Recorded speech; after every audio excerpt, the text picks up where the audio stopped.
At Brewer back. Okay, today we're going to start a new series here. I'm going to be reading this and I'm going to be sharing with you parts of each chapter. Try to do this every day. Psycho-cybernetics by Maxwell Maltz. I've read parts of it before, but oh my goodness, I finished another book I was reading before I go to sleep at night, and this is going to be my book that I'm going to be reading now. It is so wonderful. And first chapter is called The Self-Image, Your Key to a Better Life.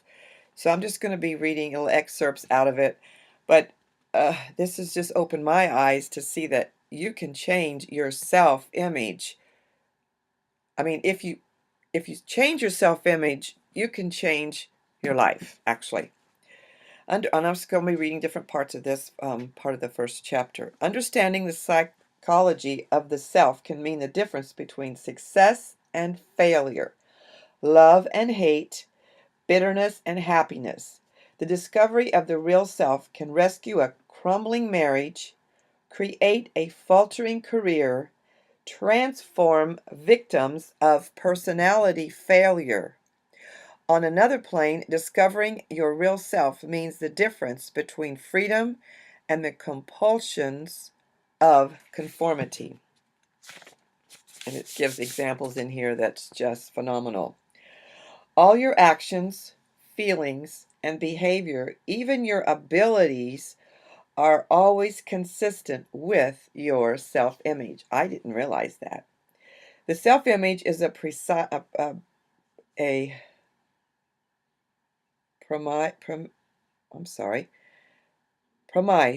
a base or a foundation upon your entire personality, your behavior, and even your circumstances are built.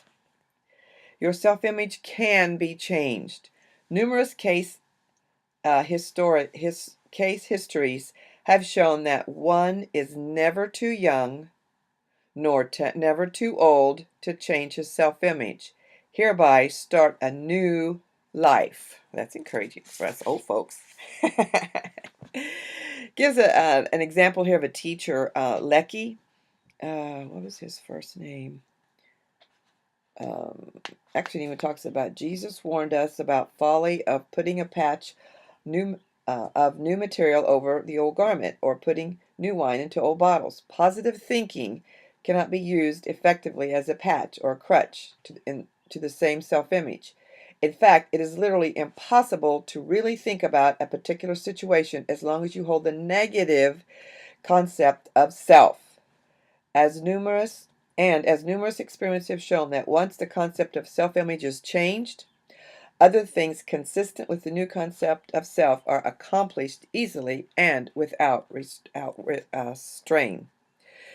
This teacher, Lecky, also used the same method to cure students of such habits of nail-biting and stuttering. He's talking about Lecky. Files contain case histories just as convincing. The man who was so afraid of strangers that he seldom ventured out of the house, and who now makes his living as a public speaker. The salesman who had already prepared a letter of resignation because he just couldn't cut out the selling, and 6 months later was #1 man on the force of 100 salesmen.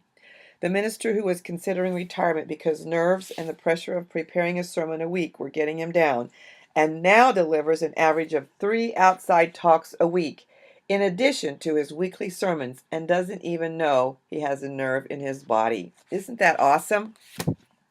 So we'll be working on that, and that's all for right now. You have a blessed day, and I'll see you in the next video. Okay, bye-bye for now.